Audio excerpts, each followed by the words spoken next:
Hello, everyone. I am officially live yet again. I hope that you're doing well today. If you're new here, I'm Alex. This is my channel, Think Fiction, where I do reading and productivity sprints most every Friday at 5 p.m. Eastern Standard Time. If you are watching live, welcome.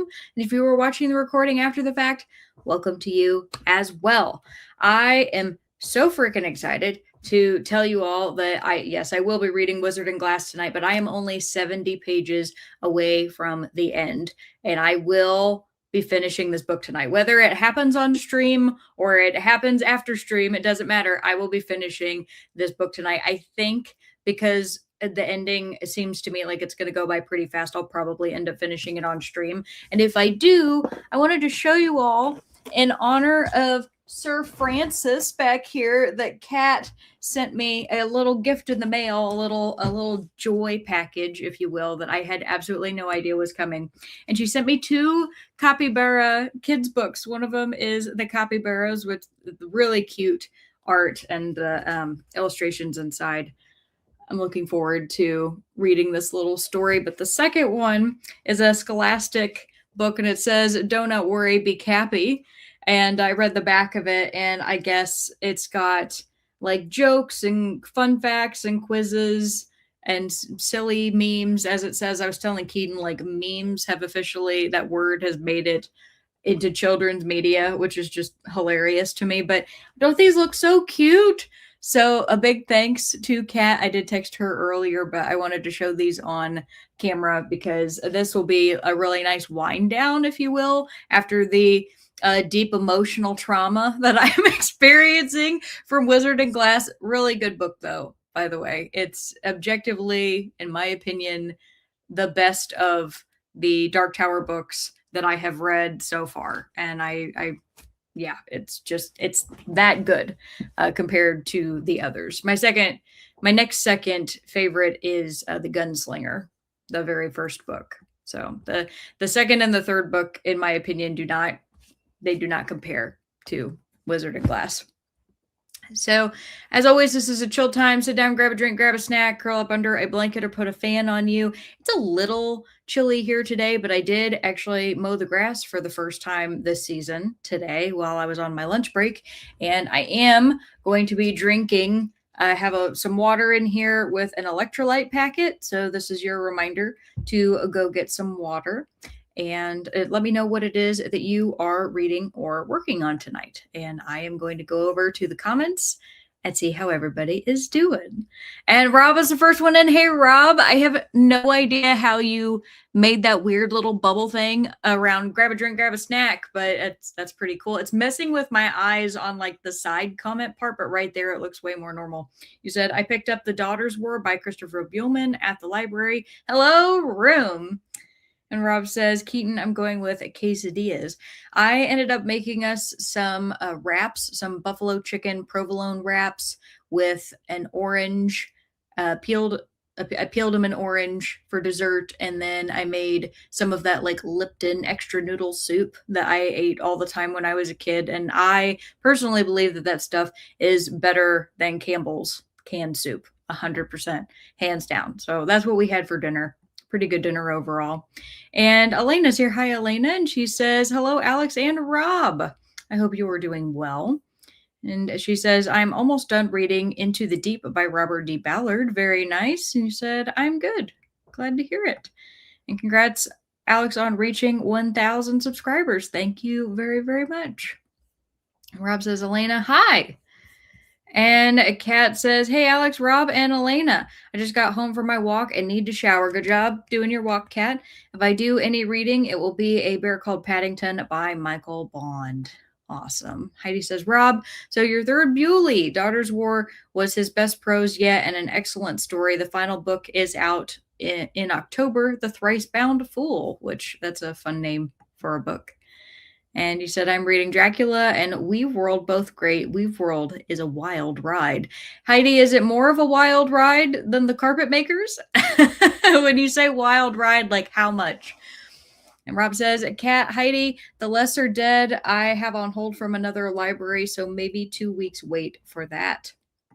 Awesome. Telkana's waving and says hello and hello to you. And he says, Rob, oh, I loved The Lesser Dead. And Mary's here. Hi, Mary. Mary says hello, folks. And Eleanor's here. Hi, Eleanor. She says, good afternoon, Alex and chat. Good afternoon to you. Rob says hello to Mary. And Angel's here. Hi, Angel. Angel says hello, everyone. Tonight I'm reading The Last Olympian by Rick Riordan. Awesome. And Rob says, greetings, Sir Francis. I know. Everybody say hello and good cheer to Sir Francis. He is so soft. Like you don't even know. He's so soft. Very, very good stuffy. And Stina says, hello, Alex, Sir Francis, and chat. And Mary says, Rob missed you last week. I know, yeah, he got to come in at the very, very end. Fortunately, got to put his name in for the raffle, although he didn't win that one. I was worried he was going to end up missing out on even getting to participate, though. But he snuck in there at the end. And Patricia's here. Hi, Patricia. Patricia says, hi, Alex. Happy Friday. Today I'm reading Shield of Sparrows, only 56 pages in, and the book has 728 pages. Well, that is very nearly a mammoth. So that's definitely a big book. And Jamie's here. Hi, Jamie. Jamie says, hello, Alex and friends. I finished The Measure this morning. Awesome. You were super ahead of schedule. I get to start The Measure this weekend. I'm assuming I probably won't get to start it tonight since I'll be reading the books that Kat sent me in addition to Wizard and Glass. But if I don't start it tonight, I will be starting it tomorrow, which I'm really looking forward to. Sina says, I checked out the new Miniso store and bought myself a capybara pen. Adorable. Kat sent me a video. She said she thought that the cafe was someplace in Florida, but these people own a cafe where you can go and hang out with the capybaras, and they have like capybara merchandise, and you can pet them, you can feed them. They just chill out inside and are very friendly. They look well kept. Like they look very well groomed and everything. I just told Kat, I was like, I hope that they have enough room to wander around, because if you've never seen how big a capybara is, they're freaking huge. They're like a large dog. And Chris is here. Hi, Chris. Chris says, hello, Alex. I turned on the TV screen and almost wrote a congratulations to you on your new puppy until I paid more attention to what you were holding. Yeah, I definitely do not think that Barker would be happy if I got another dog. He was willing to be with Ash because they were adopted at the same time. He does not like any other dogs at all. So we will have to just contend with Sir Francis and Bubby. And Jen's here. Hi, Jen. Jen says, hey, Alex and chat. Jen here. Immersion reading Heir of Fire, but we'll film a video in the first sprint. Hope everyone is well. And I hope you were well too, Jen. And for the record, I didn't know you were Jen without you having to say your name. I was like looking at your picture and I was like, that's Jen. That's why it took me a second.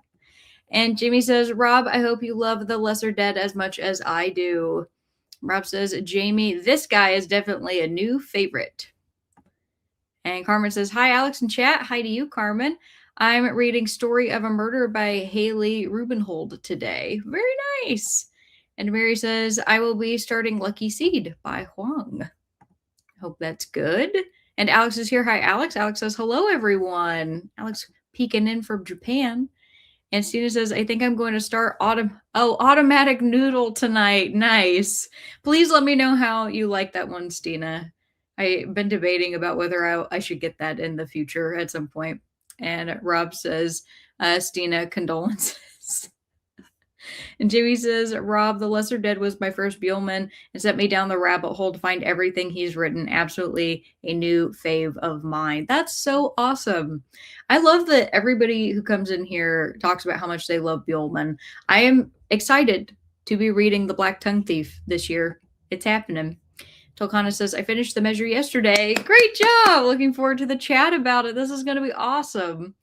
I know a lot of you all have been reading it like well ahead of me, and I'm just so excited that you are wanting to participate. So I always think that what we read, it turns into good discussions, but definitely some of them have more involved discussions than others. So I'm curious to see which one, like how involved this one ends up being. And Angela's here. Hi, Angela. Angela says, hi, Alex and friends. What sweet gifts from Kat. I agree. I'm sure Sir Francis approves. I'm reading the same book I was reading last week. Apparently, I need to read more than 50 pages per day. That's still really good, though, to read 50 pages a day. That's awesome. Melissa's here. Hi, Melissa. Melissa says probably we'll be working on The Marrow Thieves by Cherie Dimaline. Pretty last name. And Heidi says, ha, Weave World and the Carpet Makers could not be more different. Weave World is like Narnia meets the Dark Tower. Oh, wow. Yeah, that would be very different. And Jen says, oh, yay. Thank you for remembering. I do remember, Jen. It takes me a minute to learn people, but I promise I learn. Now, if you go and you change your picture or you change like your name where it says pacing through the pages, I probably will have a hard time because when YouTube did that to us a while back and I had to like relearn everybody, oh man, that was rough. I still feel like I'm recovering from that. And Stina says Rob is apparently not a fan. And Heidi says, Jamie, every time it's a dark, rainy day, I think of the lesser dead Joey Peacock. And Nikki's here. Hi, Nikki. Nikki says, hello, everyone. I'll be reading Pride and Prejudice by Jane Austen and Rainbow Valley by L.M. Montgomery. Wonderful. I really enjoyed Pride and Prejudice when I read it. I wasn't sure that I was going to like the book the way that I liked the movie, but I did. It was really great. And Jamie says, yes, Heidi. And Nikki says, loving both of them. Awesome. That's wonderful. Rob says, Stina Whitney from Secret Sauce of Storycraft recommended. Disappointing. Oh. Not getting a recommendation. No hearty recommendation for Atomic Noodle from Rob. But that is okay. Hopefully Stina will end up enjoying it. That is my hope. All right. Well, I will go ahead and get us teed up here for our first sprint. And I will also give you all a question that actually Keaton came up with today that he wanted to ask you all, which is, what is the strangest subgenre of books you enjoy? So, if you think of like your favorite genres, fantasy, is there an interesting subgenre of fantasy that you really like, or sci-fi or horror, whatever it is there like, what's the strangest subgenre that you enjoy? So I actually have to think about this one for myself because I'm like, what counts as strange? Like, what constitutes strange? So I guess we'll see what everybody has to say. And Sherry's here. Hi, Sherry. Sherry says, hi, happy Friday. Happy Friday to you. On page 142 of 480 in The Good House by Tananarive Dew and making my Friday cocktail lemon drop martini. Girl, I love lemon drop martinis. Those are some of my favorites. So I hope that ends up being delicious. And Mary says, what? If you're talking about the subgenres, yeah, I'm trying to think of like how to describe this since this wasn't my question. So like, I don't know if you look at within the horror genre, for example, maybe you really like stories that are about kids with like weird superpowers or something that like it kind of like the Shining with Stephen King, kind of deal. I don't know. Like they think of have this. I'm going to let this be open ended for you all. You can interpret it however you like and answer it however you like, because I have to try to think about my answer for this one too. And Talkana says, we'll be working, then gonna read, but haven't decided what yet, in the middle of like 5 books. And Mary says, when is the chat day and time for the measure? Oh, yeah. So that is going to be Thursday, April 23rd. So that was 2 weeks from yesterday that we're going to have it. And it's at 8 p.m. Eastern or 7 p.m. Central. And that is going to be on my channel. That will be me this time. Kelly's here. Hi, Kelly. Kelly says, put Tujin on the rim of the... Oh, tahine. Duh. Sorry, tahine. On the rim of the lemon drop martini. You're welcome. I definitely have never tried that. I don't even think I have tahine in my house. I need to check, but that could be really good. And Kelly says, I'll be listening to the Alice Network by Kate Quinn while I clean and pack for the cruise. 2 days left. I'm in full panic mode.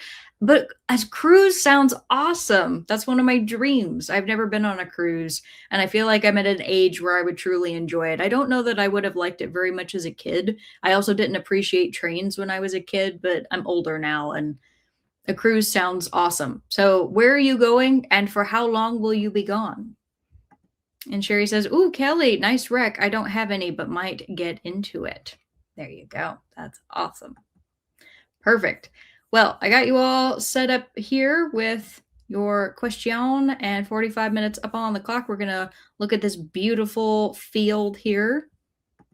And Alex says, oh, The Measure was a group read. I may need to start reading it now. Yes, that is our next book club pick, Alex. So you have time. You have time. A little under 2 weeks. But you're going to be starting it, if you get it now, basically at the same time as me. So you have enough time. All right, everyone. I will see you all in a little bit. I'm going to wish you very happy reading. Bye.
All right, everybody, come on back. Let me know how you did. This is also your reminder to take a drink. Stay hydrated.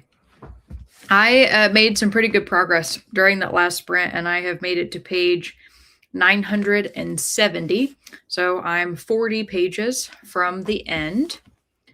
And before we left, I asked you all the question, what is the strangest subgenre of books you enjoy?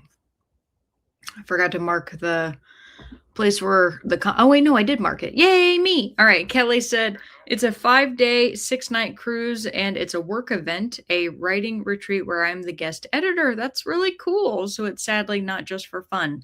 Well, I hope it ends up being a great time and that you have a ton of fun.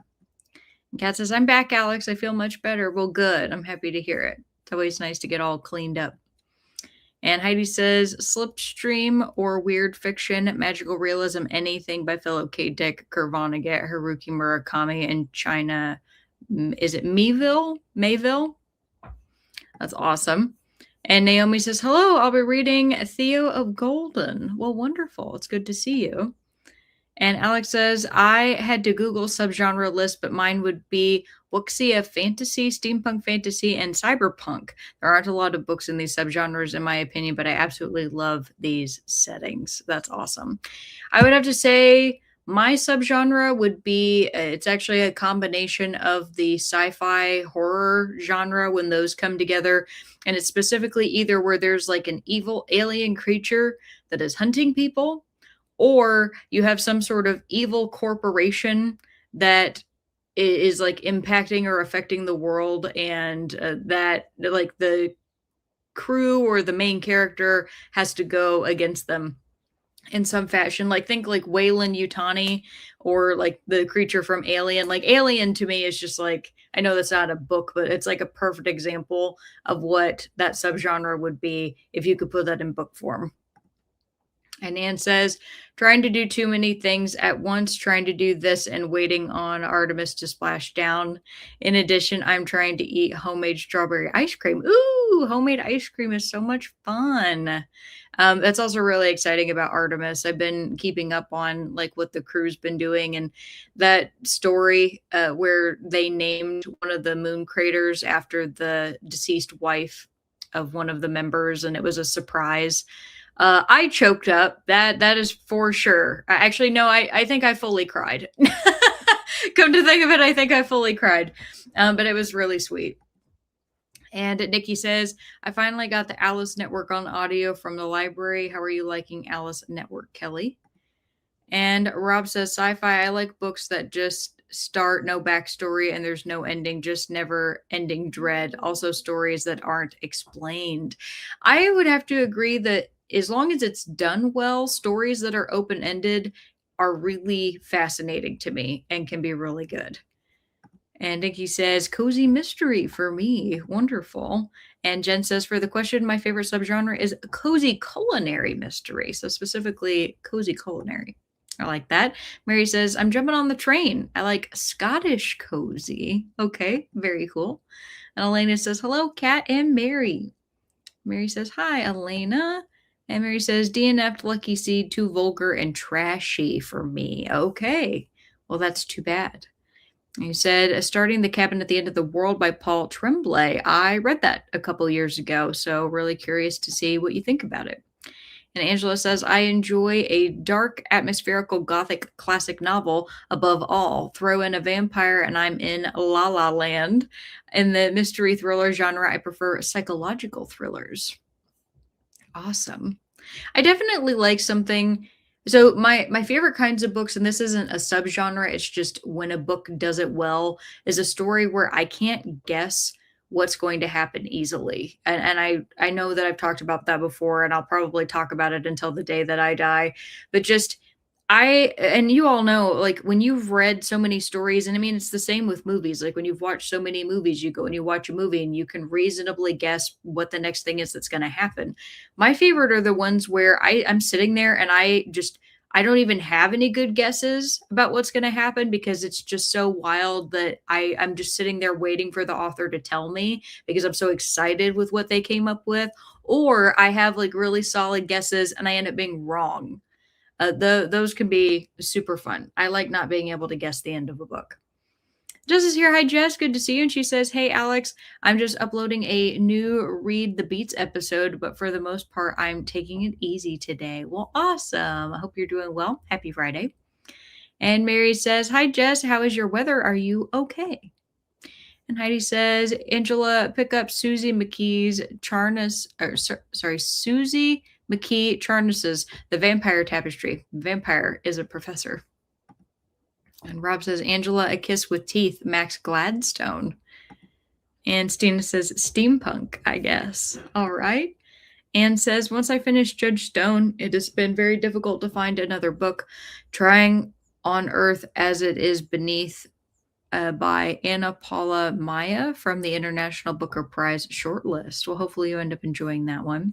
I always hate it when I get a really bad book hangover. I mean, it's great if the book hangover comes from a story that I loved, but not good if it comes from a book that I hated. And I guess it's not really a book hangover at that point. I think for me, book hangover is specifically like a positive connotation. Otherwise, it's just a reading slump, right? If it was a bad book, I don't know.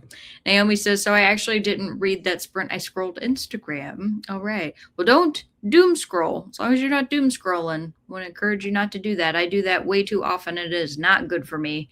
And Nikki says, I got to page 219 in Pride and Prejudice. Very, very nice. And just says, I don't know if it's a subgenre, but I love ergodic experimental literature. Ergodic? I'm not sure. I don't know that I've ever seen that word before, but experimental literature, very fun. And Stina says, I got 21% into Atomic Noodle. It's kind of interesting, I guess. And Melissa says, read about 23 pages and got to about 10% in The Marrow Thieves. Awesome.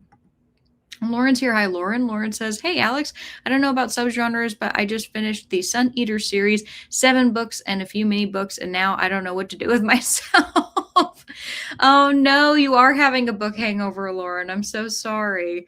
I hope that you'll be able to come out of that soon. It feels so amazing to read, especially a long series that you enjoy. But man, when you're done with it, it's like, what are you going to read to replace that? And Jess says, think House of Leaves. Oh.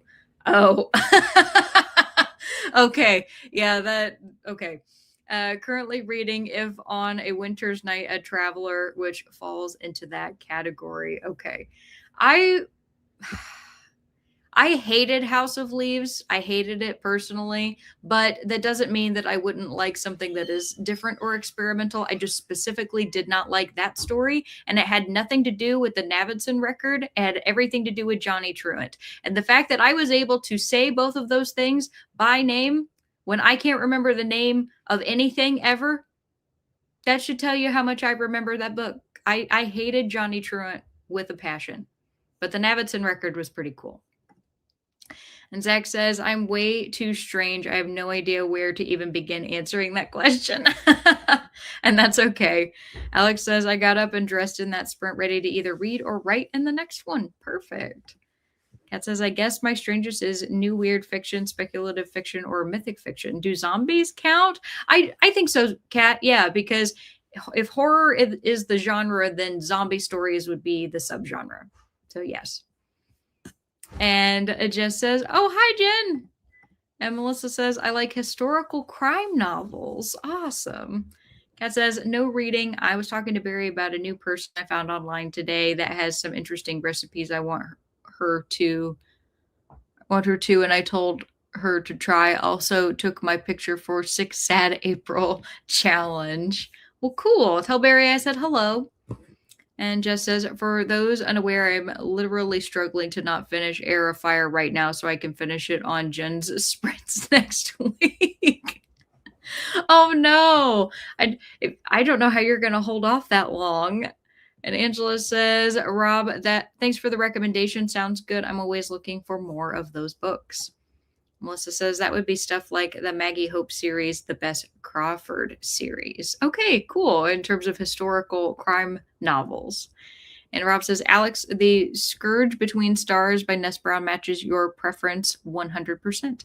And I think I think, Rob, that was one of the books that had been recommended to me before I went to Powell's because it was one of the ones I was looking for and they didn't have because yes, because I recognized that book cover. Yes, that was one of the ones that I had on my list and I didn't get it because I got the 24, yes, 24 other books. But I'm still interested in it. I promise.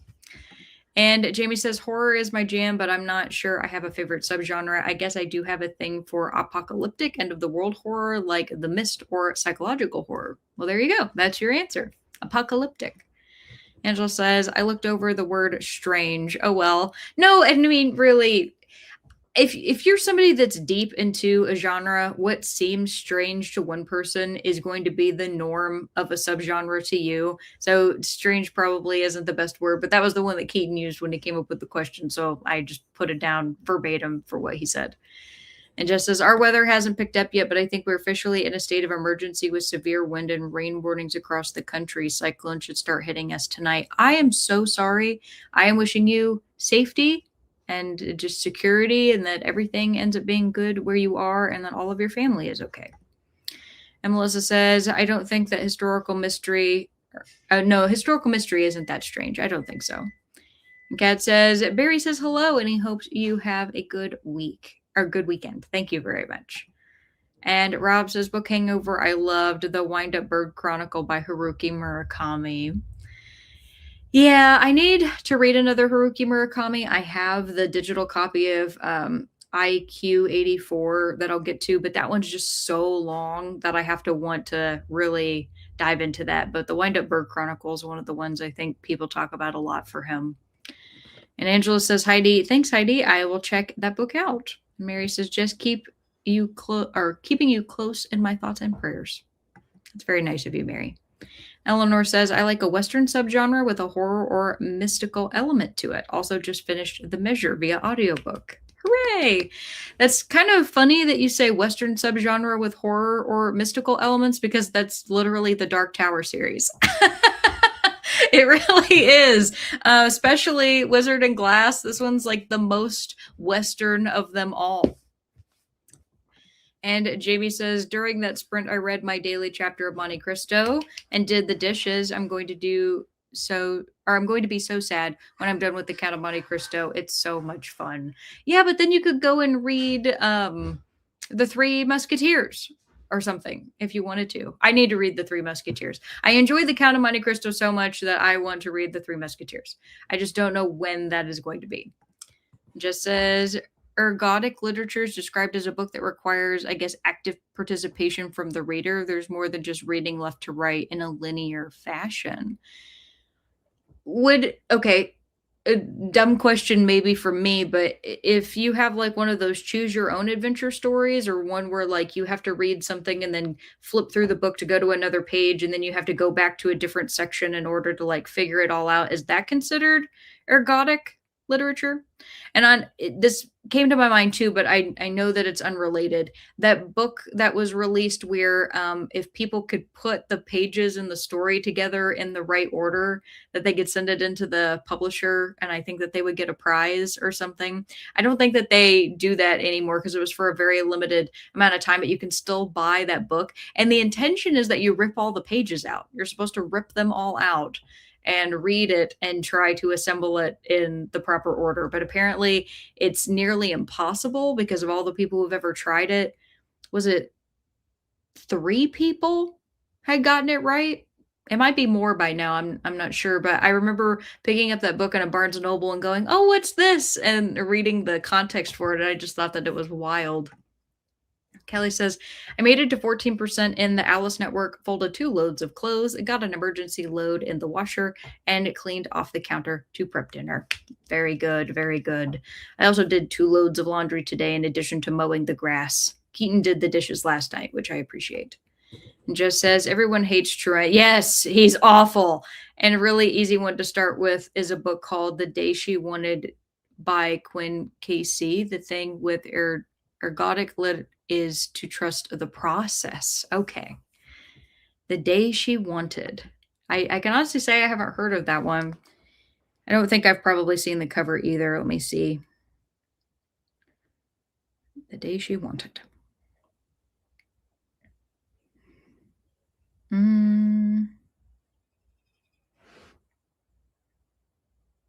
I'm seeing books called All She Wanted, but I'm not seeing The Day She Wanted. Maybe I have to look up the author.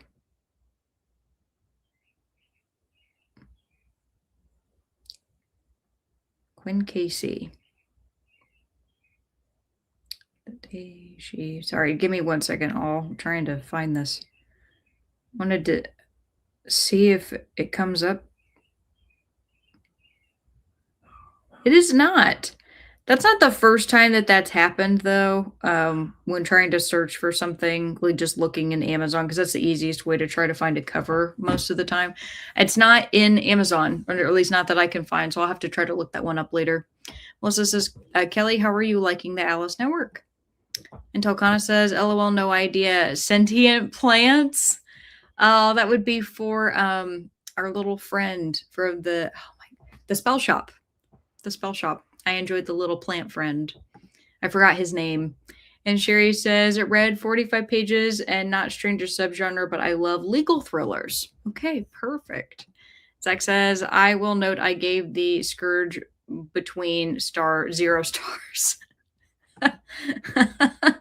And Talcana says, finished work, a good end to the work week. First thing I'm going to do in the next sprint is change into PJs. Yay, get comfy, get cozy. And says, Lucy had 3 of her classmates over today. It was warm, so they were studying outside. We made ice cream. They have all gone now. Well, that's really lovely that she had friends over and it was a nice day. Kelly says, Melissa, so far I'm into it. Since I'm listening to the audio, though, I keep getting confused when they change perspectives. They should really make that clearer in audio. I don't listen to audiobooks, but I know that, or I should say, I have an appreciation when people tell me that there's a full cast for a book, like as if it was like a radio play. I think that that's really fun, like what they did with Hitchhiker's Guide to the Galaxy. And Melissa says, Kelly, it will become clearer as you get into the book. Rob says, Alex, IQ 84, best book I've ever read. You might have a problem with a thing in the story. Well, I mean, I already know that Haruki Murakami doesn't exactly have the highest opinion of women, so whatever it is, it might have to do with that. And Jess says, I think so. You're thinking of Kane's Jawbone, and yes, that definitely is considered as ergodic literature. I have it staring at me on my shelf. Oh, good. Okay, so I had an idea of what that was then. Yes, Kane's Jawbone. Thank you, Jess. You said, I'll try and email you the Amazon link if you can't find it. It's a bit buried. Yeah, go ahead. Feel free. You can send it to me at my alexfrankfiction@gmail.com. And Angela says, Eleanor, have you read anything by Joe R. Lansdale? A lot of Western horror there. My brother loved his writing style. I have 40 of his books now since my brother's passing. And Jess says, emailing you. Thank you. Heidi says, yes, IQ 84 has weird, sanitized sexual content that's totally unnecessary. I just ignored it. Okay. And Stina says, I guess I could be more specific and say Weird West, especially when it's also steampunk. Okay. And Jess says, it's really short. Oh, the book. Okay, is really short. The Day She Wanted. Rob says, Alex, then you're good.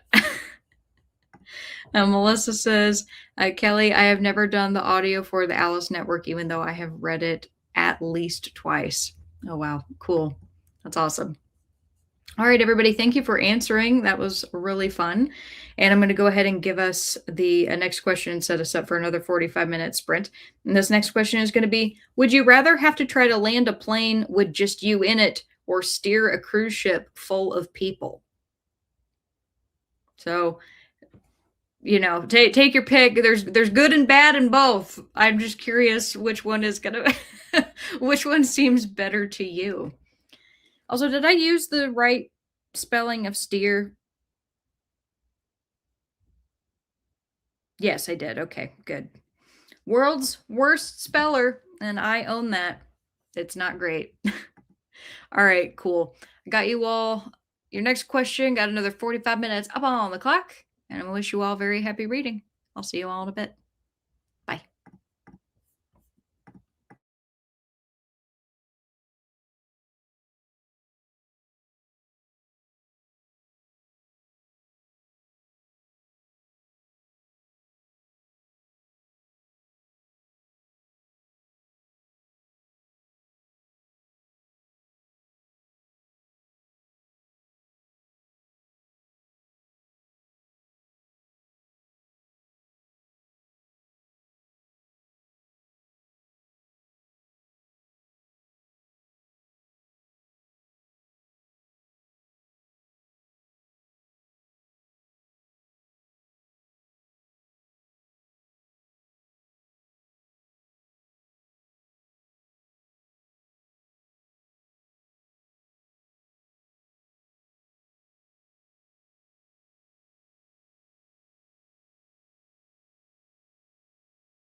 All right, everybody, come on back.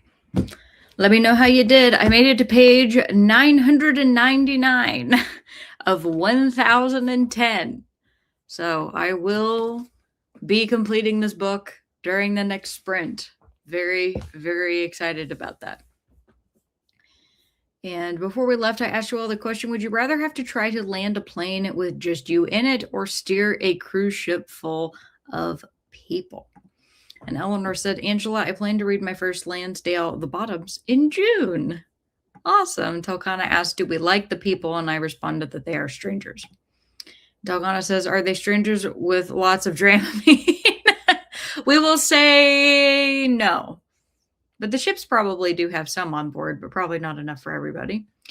And Angela says, Eleanor, cool. I read the Drive-In trilogy and it was a very wild ride. I may read one of his Westerns for June on the Range Readathon this year.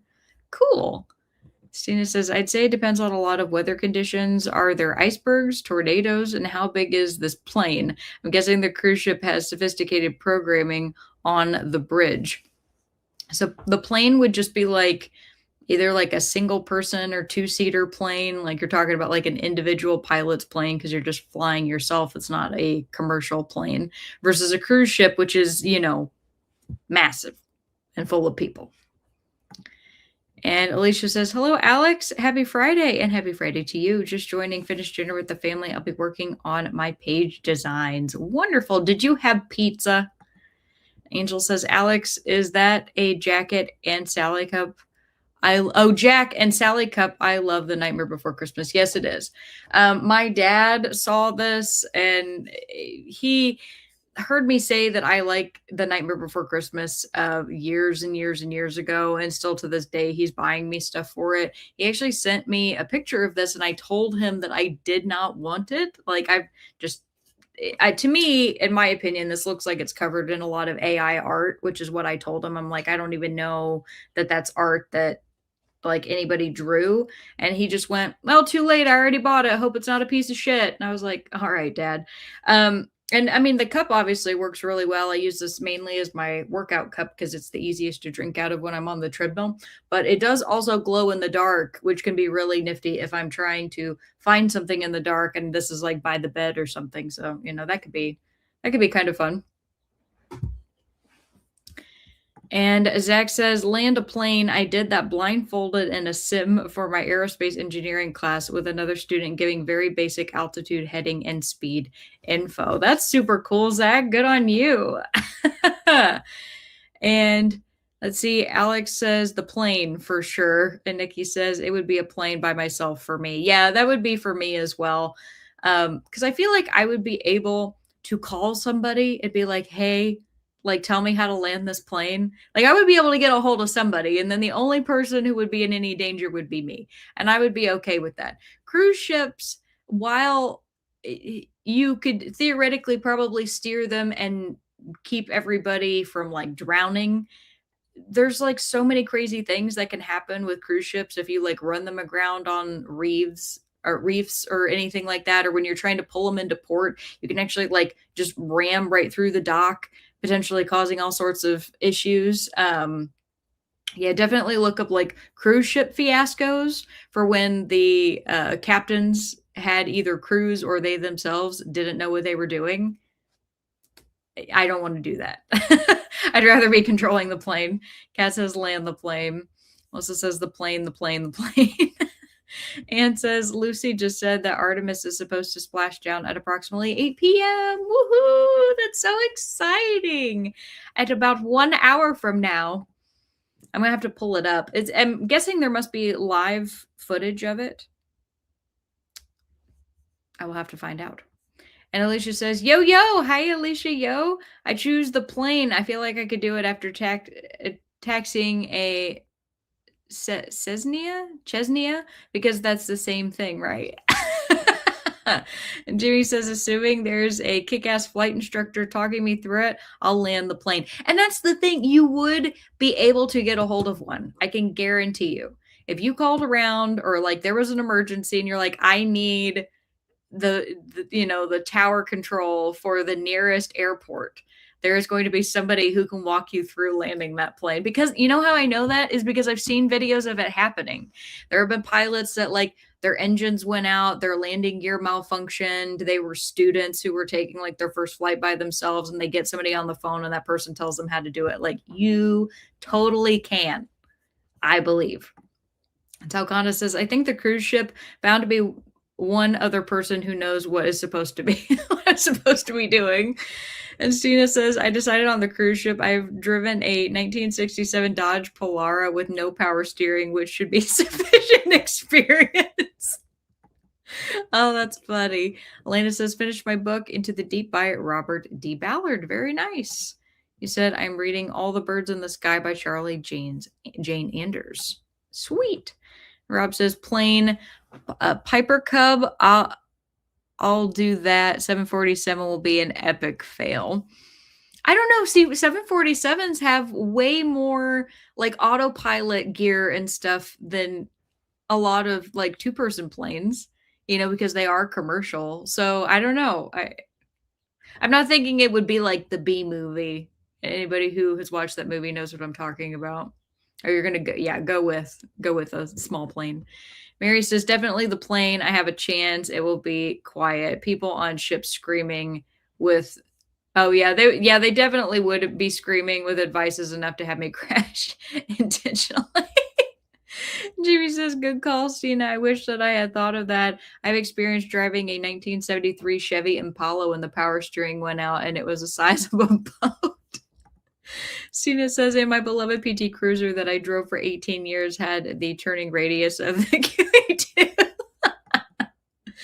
Oh, you all are being so funny. Thank you. That's good. Rob says, Jamie, my first car was a 1973 Impala. The drum brakes weren't much good at stopping from 90 miles per hour. Don't ask me how I know. Sia says, oh, so close. Jess says, oh yeah, about my book. Yes, I'm super close. Jess says, I got everything done for the new video. Great job. Just waiting on my collaborator to go live with me. Woohoo! That's great. So gonna have to shower in the next sprint and then start getting some water boiling for jugs. Sweet. Kind of want tea now. Alex says, Talcana bound to be one other person who knows. Very smart thinking. But that's not necessarily true. I'm gonna have to send you guys a link to a video if you end up wanting to watch it about one of the most well-documented cruise disasters that ever happened. And it's actually crazy because it wasn't just like, oh, there was a cruise ship fiasco and people died. Like, they had to take people to court. Like, there were people who fled the country because they didn't want to be charged with like manslaughter. I mean, it's crazy. And Jamie's laughing at Rob. And Mary says, it made it to page 46 of 304 in the Cabin at the End of the World. Great. I'm curious to hear your thoughts on that, Mary. I know I said that earlier. And I guess technically I can't get your thoughts on the end when you get to it because that would be a spoiler. I'd have to think of a way to ask what you think without giving it away. Jamie says, my first car was also a 1973 Impala, avocado green. All the Impalas. And Kat says, I ate dinner, grilled shrimp, and a sweet potato. Got to get that potate. I read 12 pages in my book. Now Barry and I are watching Harry and the Hendersons. I still have you on in the background. Well, thank you, Kat. I appreciate you. Chris says, I have no sense of direction, so I don't think anyone wants me in charge of a plane or a boat. And Jimmy says, took out the trash and recycling and read some more of a bear called Paddington. I'm at page 94. It's so cute. And Stina says, that sprint, I worked on updating my calendar with upcoming dates and books for my mystery book club. Sweet. Tokana says, you said steer the boat, not dock or any nonsense. Steers for 3 minutes and gives it back and go take more Dramamine. Yeah, I guess I should have been more specific. You have to dock it. You have to get it from out in the ocean or a river, and you have to get it parked and get everybody disembarked. If that changes things, there you go. Melissa says, got about 24% in the Marrow Thieves. Great job. And Alex says, I don't know how people could watch the Artemis takeoff and landing in real time. Could not be me. I've seen too many The Challenger docs. Well, everybody is hoping for much better. Positivity, right? Like the Apollo missions. And Talkana says, I did no reading that sprint, but succeeded in quest for PJs. Woohoo! Maybe next sprint. And says, my daughter said you don't want me in charge of either one. She seems to have no faith in me. Well, how dare her? I believe you could at least land the plane, Anne. I do. And Angela says, no time to figure out how to land the plane. I'm parachuting out. Oh, I hope it wasn't a passenger plane. No, it would just be you. The ship is out of the question entirely because of extreme motion sickness. See, I feel very lucky that I do not have motion sickness, but I also know that that is something that can change for people, like just with age, or like some people when they have children, I think can develop motion sickness later. One of Keaton's aunts, if she even steps foot on a plane, like they literally don't even have to move, she will start throwing up. She cannot ride in a plane at all. But something happened like with her system where she didn't used to be like that, and then she just developed extreme motion sickness. And Nikki says, yummy. I sure do wish I wasn't allergic to shrimp because it was one of my favorite foods before I became allergic. It's such a bummer that you can become allergic to things too. Our bodies, they're very unfair. Rob says, 487 switches and buttons. How would I know which is the autopilot? They would guide you. They would tell you. You'd figure it out, Rob. I believe in you. But again, we're not talking about a big 747. We're talking about just like a little 2-seater plane. It could even be one of those solo planes that weigh less than like 200 pounds if you really want it to be one of those. And Zach says, stop plane. I landed blindfolded, and the sim was the NASA variant of the T-38 Lightning supersonic training jet. That's cool, Zach. I love that. Alex says, is the cruise one yes, it's the Concordia. Yes. The Concordia is genuinely a really crazy story. I mean, if you all want cruise ship drama, definitely look up that. And Zach says, my only problem with cruise ships is their gigantic floating environmental disasters. They're registered in countries with extremely lax regulations. At least the aerospace industry has standards. I think it's so funny that you said that, given everything that happened with, was it the Alaskan flights? The one where the door came off the plane while everybody was up in the air, and then all the other companies, like Delta and all of them, had to go and check every single one of their planes for liability reasons because they didn't want something else to happen. And everybody was like, how the hell are these planes made? And there was that whistleblower who everybody's reasonably certain was murdered because he told his sister, hey, if something happens to me, I didn't kill myself. And then he wound up dead. And then they said, well, he committed suicide. And she's like, no, he didn't. I mean, there's crazy stuff everywhere, guys. Crazy. I'm not saying that there aren't regulations in aerospace, but I also don't think that billionaires being able to own their own planes and putting up as much emissions in the air as like commercial flights that thousands of people take is particularly great either. But that's just my take. I think it all has problems. Dalkana says, why can we not stay on the ground? I don't think you want to be on the ground if you're in a cruise ship. I don't know. I say adventure, sense of adventure. That's my answer. Go up in the air, fly a plane, get on a cruise ship, be out in the water. Why not? At least that's how I am. That's me. Anne says, I would try the cruise ship if everyone was drunk and didn't know who was in charge. That's great. Which they probably would be. It's a cruise. You get a drink package. And Zach says, there's corruption and incompetence everywhere. The cruise industry does it on purpose, though. I'm sure some of them do. Yeah. And Alex says, don't get me started on the beef I have with private jets. They should be illegal. Yeah, they really should. They really, really should. And our flight control people, they need to work fewer hours, and they need more people to be in that industry because those poor people are horribly, horribly overworked. If you ever want to learn about air traffic control and like just all the intense stress that they're put under and the ancient systems that they use to keep track of all of those planes, watch the John Oliver special on it, but only if it's not going to make you terrified to fly. I don't want anybody to be afraid because this is the system that they've been using forever. So just because you learn about it doesn't mean that like it suddenly changes any flights that you've ever taken, right? It's just something to be aware of. So go check out John Oliver air traffic control video. Yes. Those are my 2 cents. Learn about the Concordia and air traffic control. There you go. All right, I'm gonna get us set up for another 45-minute sprint. I'm gonna finish this ding dang book, as I said, on CATS sprints this week. And my next question for you all is, would you rather always have a pebble in your shoe or dirt under your nails? This one is nightmare fuel for me. As small of both of those things as they are, I hate both of them. So we'll see what you all have to say. And Zach says, yep, it all works on 1960s technology. Yes, it sure does. And Ann says, I will never fly into Washington, D.C. again. Why specifically Washington, D.C.? What was wrong with that? Was it the airport or was it the pilot? Just curious. Jamie says, it seems like Alex wants everyone to just stay home. No, I don't. I want you to be educated. That's all. Because if you're going to see, I like to adventure. I like to go do things. But I think that it's okay to learn about those things so that you're in the know, you know. I don't know.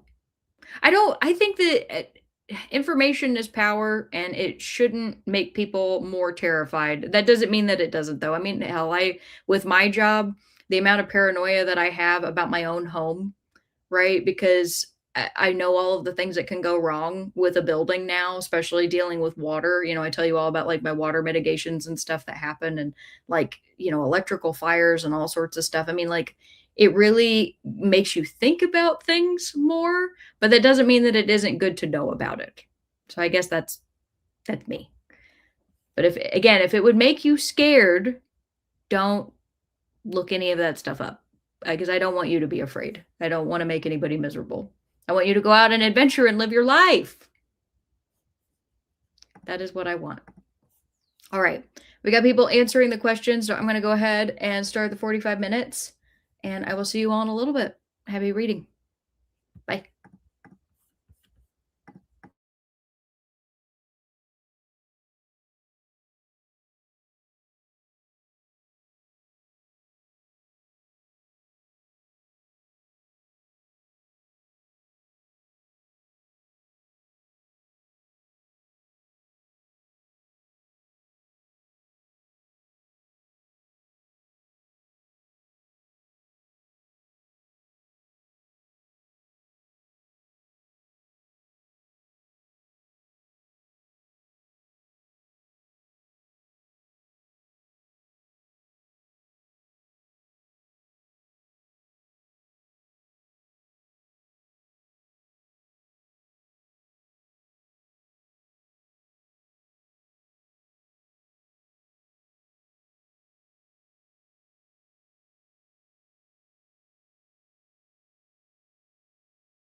All right, everybody, come on back.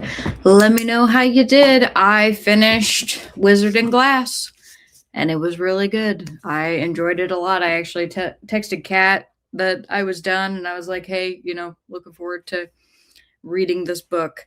So I got out my book club journal thing that I have. I've filled out, I think this is going to be my fourth journal of any type that I'm going through right now, but I didn't realize how far behind I was. I've got 4 different reviews that I need to write, so I might spend some time during the next sprint doing that before I read my picture books that Kat sent me, just because I feel like if I go too long without writing my thoughts, then I'm just not going to remember the bulk of what I want to say. I used to be really good about, I would immediately write down my thoughts just as soon as I finished it, or even like while I was reading, so that it would always be fresh and I could always get like the perfect encapsulation of what I thought at that time. I've kind of fallen off being as good about it, but I do always catch up. So I need to get caught up. But before we left, I asked you all the question: would you rather always have a pebble in your shoe or dirt under your nails? This sounds absolutely awful to me either way. Tokana says, I assume you have to wear said shoe. Yes, you would. And Stina says, and DCA specifically or duels too? And Jess says, this is more a question of how triggered can we make Alex? And Anne says there are too many helicopters and airplanes in too small an area at the DC airport. Okay, good to know. And Alex says, definitely a nightmare fuel question, but I picked dirt under my nails. I can paint my nails and wear gloves at work, so they're out of sight for me. Stina says, I'll go with the pebble, assuming it's small enough I can work it into a seam or something and ignore it. And Jamie says, definitely pick dirt under the nails. I can feel the tiniest bit of anything that gets in my shoe and it drives me crazy. See, that's the way that I feel as well, is I can always tell if there's like pebble or sand or anything in my shoes, which happens when I hike, and I always have to stop to take my shoe off and like try to dig through my sock to find it. Or if there's like one of those little, it's like you get like a piece of reed or something to go through your sock and it's like stabbing you in the side of your foot. But the other part is, I am obsessive about making sure that my hands are clean, especially because I prepare food all the time and I love to cook. And so the idea of my hands being dirty and mixing like anything with my hands and them not being clean freaks me the hell out, to where I'd almost rather the personal agony of perpetually walking with a pebble in my shoe, even though I would hate it, to just like not being able to ever feel like my hands were clean. I guess the only workaround for that would be to wear gloves, but I also really hate wearing gloves. So this just sounds like my own personal hell. So I guess for me, I'm going to go with pebble in the hope that I can, like, as Sina said, just kind of like tuck it in somewhere, or like put it in between my toe or something, to where it just wouldn't, I don't know, wouldn't cause that friction. Zach says, passenger jets are one of the worst designed things on Earth. They should be triangles like B-2 bombers for safety and efficiency, but people are too scared if they change the shape drastically. They're too scared of changing the shape drastically. And he said, I definitely go for a pebble in my shoe. I couldn't stand having dirty hands, even if it was just under my fingernails. Yeah, me too. Angel says, give me a pebble. As a nurse, dirt under nails is a big nope for me. Yes, 100%. And Kat says, I'm with Jamie. I'll take dirt under my nails, then I'll keep my nails polished. And Rob says, dirt. If it was a pebble, I'd have to walk with a limp and stutter step. And Mary says, I'll have the pebble. That's about hygiene. Yep. Dakota says, dirt under the nails. I think the pebble would cause blisters. So the pebble, like the way that I'm thinking of it, is like it's large enough to be a nuisance, but it is not sharp to hurt you. Does that make sense? It's like having like the dirt under the fingernails. It's like, it's not necessarily that it would cause you like any sort of ailment. It's the feeling of it, or the look of it, or the perception of it that would bother you more than anything. So you'll feel the pebble, but it will not hurt you.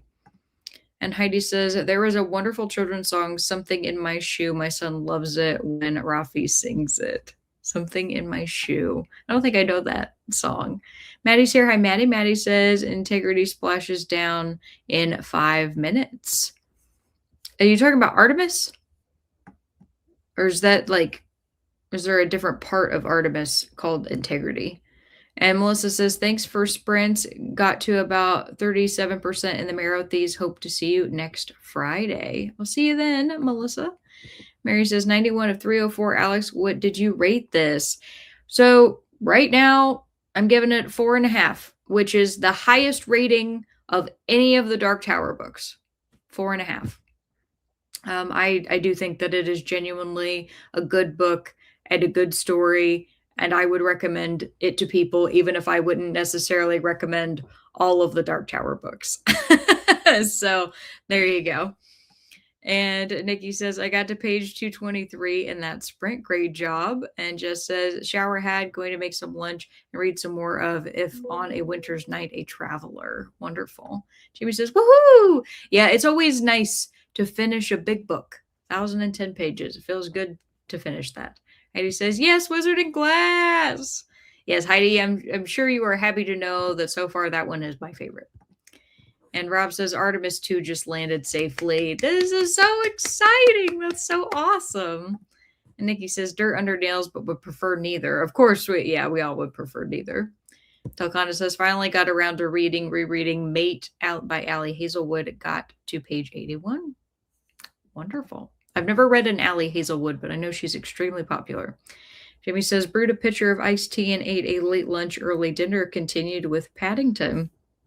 Awesome. Heidi says there is a bind up of comics called Dark Tower Beginnings, which is amazing. You can get it from the library. King was involved. I would hope so. I would hope he would be. Then again, he was not involved in the writing of the, there's like a companion book that Kat has that I think was written by a fan. And Kat says, we're still watching Harry and the Hendersons. This is the first time Barry is watching it. Cool. Jamie says, Artemis 2. Angela says, all of your questions are a personal hell for me, Alex. Oh, I'll do with dirt under my nails, but I'd be walking like a zombie. Just hands out, just And Eleanor says, the astronauts landed off the coast of San Diego, my hometown. Glad they're safe. That's so cool. Good for them. Maddie says, Integrity is the name of this. Oh, the spacecraft. Artemis 2 is the name of the mission. Thank you for that clarification. Woohoo for Integrity. And Heidi says, Alex, I posted the Rafi song and the cover of that comic Dark Tower bind up in Cat's Discord. I pinged you. Thank you. I will take a look at that when we go into the next sprint. So perfection.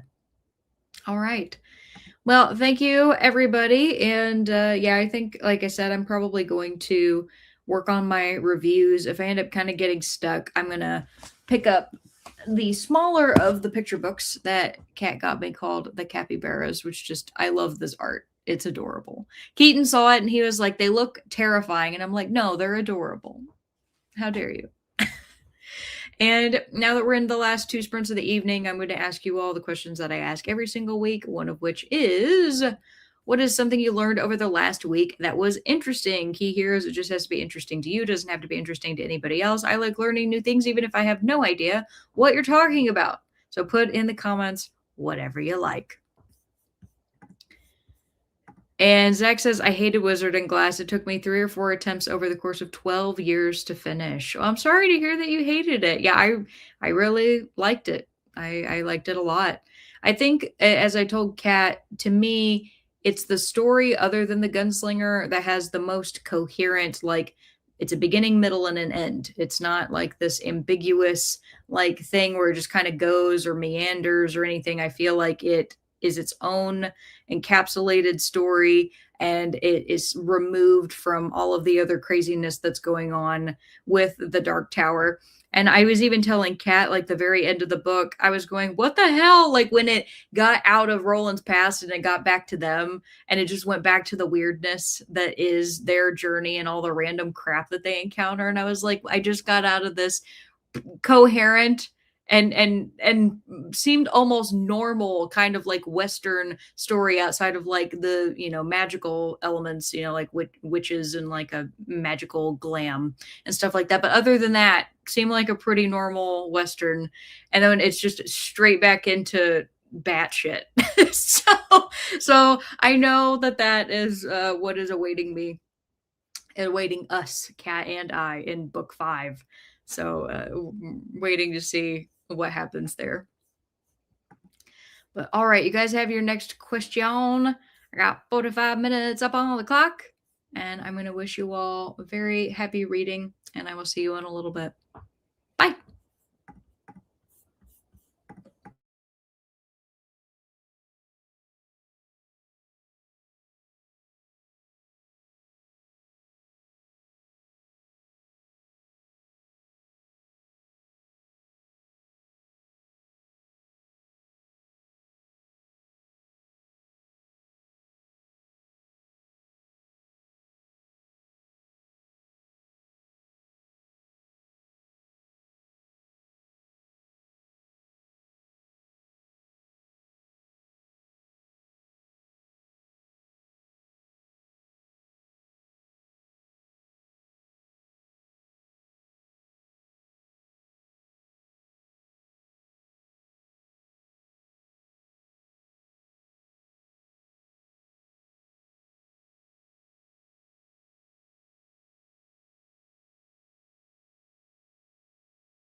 right, everybody, come on back. Let me know how you did.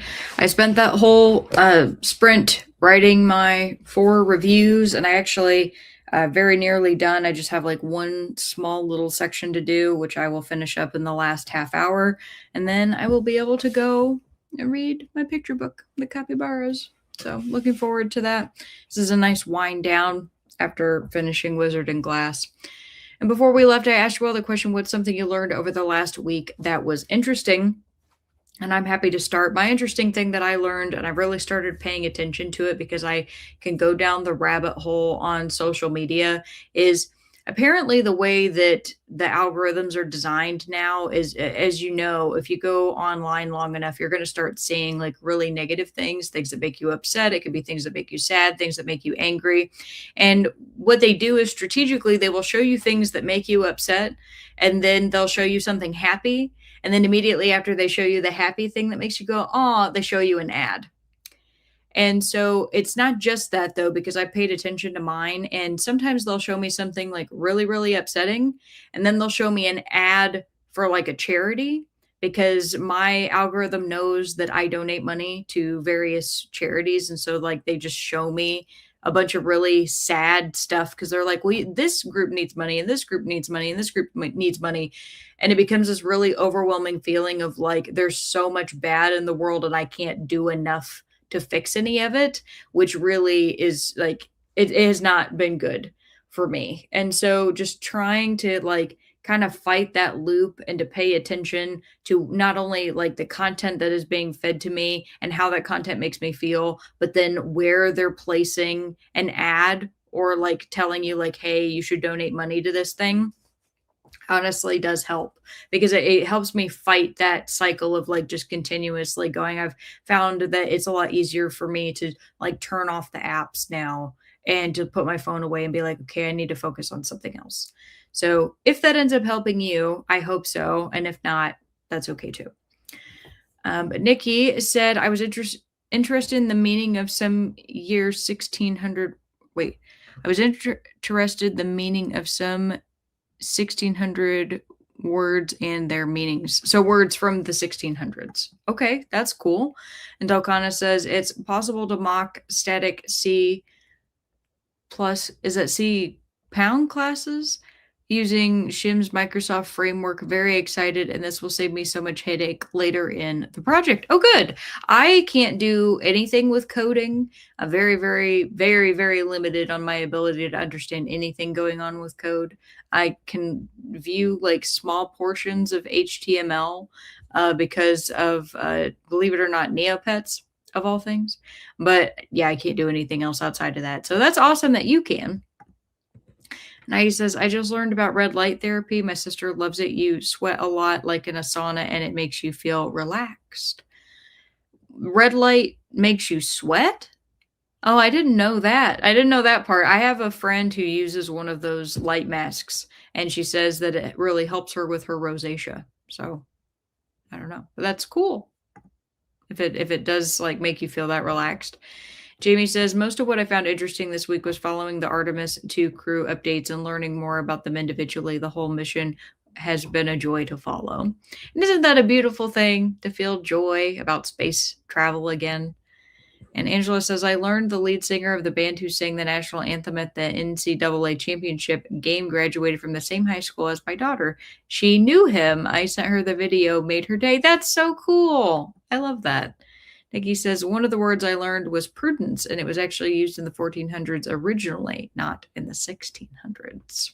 Prudence is a good word. It's also funny that that was a name that was given to young girls. And says, I learned how excited the teenagers at my daughter's school are about the accomplishments of women. That's wonderful. Happy to hear that. Stina says, I learned that our big windstorm a few weeks ago took out our neighbor's little library box. No! Fortunately, we have someone who is willing and able to restore it. Okay, good. Yeah, that would be so sad. Rob says, I learned that a single ISBN costs an author $125. I always wondered about how ISBNs get assigned, Rob. I always thought that it was through the publishers and that it was just part of the service, but that's cool to know that they actually have to pay for it. Thank you for that info. Elena says, I'm back now. Well, welcome back. You said, I am more than halfway through the book. Yahoo! I am happy. Well, great job. That's wonderful. And Zach says, I learned interesting things about the etymology of the word frank. It began in Old Norse with a javelin called a fraka, then became the name of a Proto-Germanic tribe who used it as their weapon. That's cool. I love it.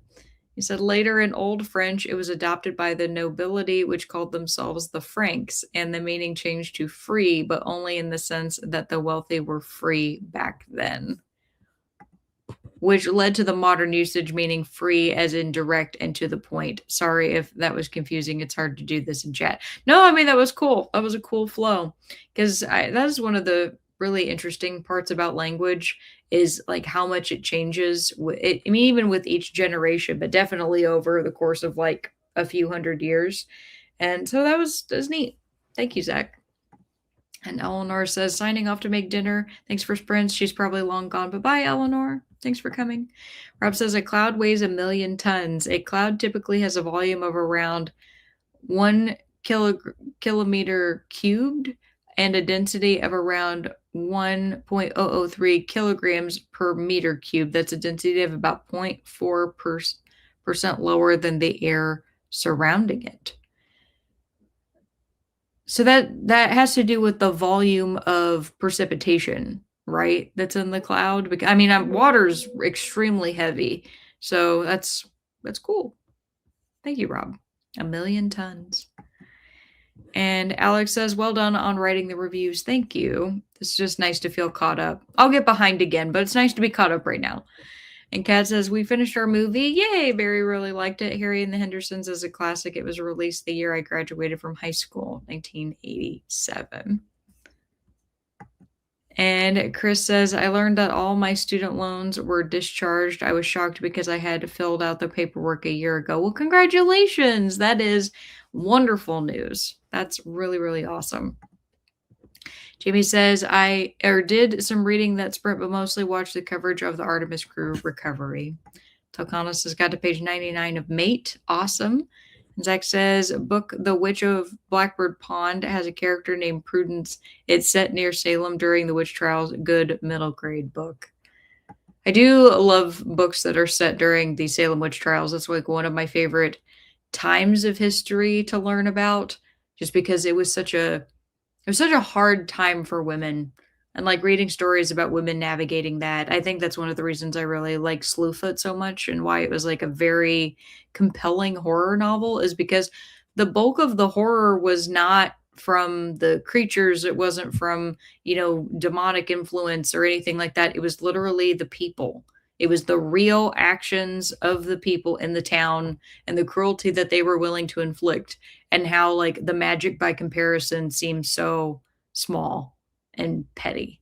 Like, great story. I really this year want to read Krampus by Bram as well, because I liked Slewfoot so much. Kat says, I love The Witch of Blackbird Pond. And Sina says, I fixed myself a salad for dinner. Awesome. I'm going to need to get myself a snack. I feel myself getting hungry. So I got to figure out what it is that I'm going to eat. Chris says, The Wax Child is a witch trial book, but it's not set in Salem. It takes place in Denmark. Oh, that sounds interesting too. Thank you. The Wax Child. I'll have to look up The Witch of Blackbird Pond and The Wax Child now. So thank you for that. And we will now head into the final sprint of the evening, which will be, of course, 30 minutes.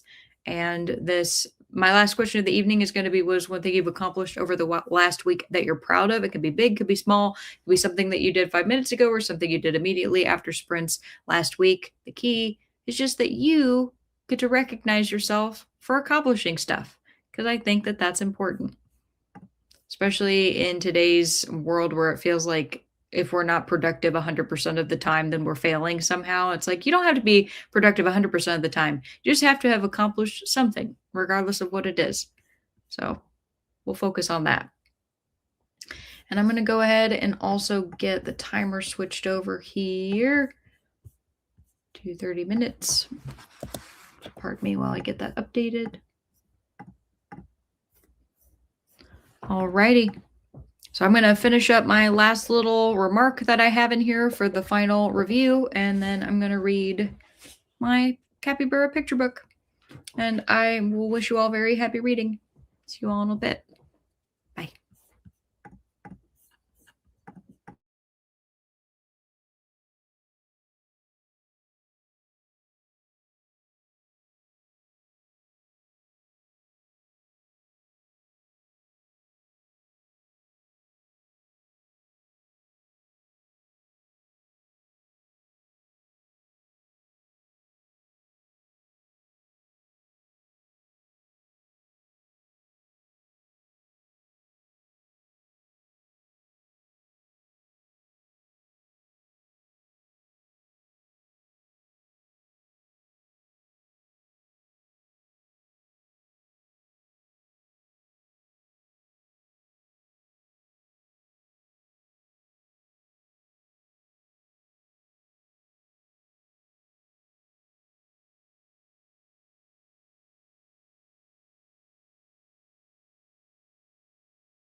right, everybody, come on back.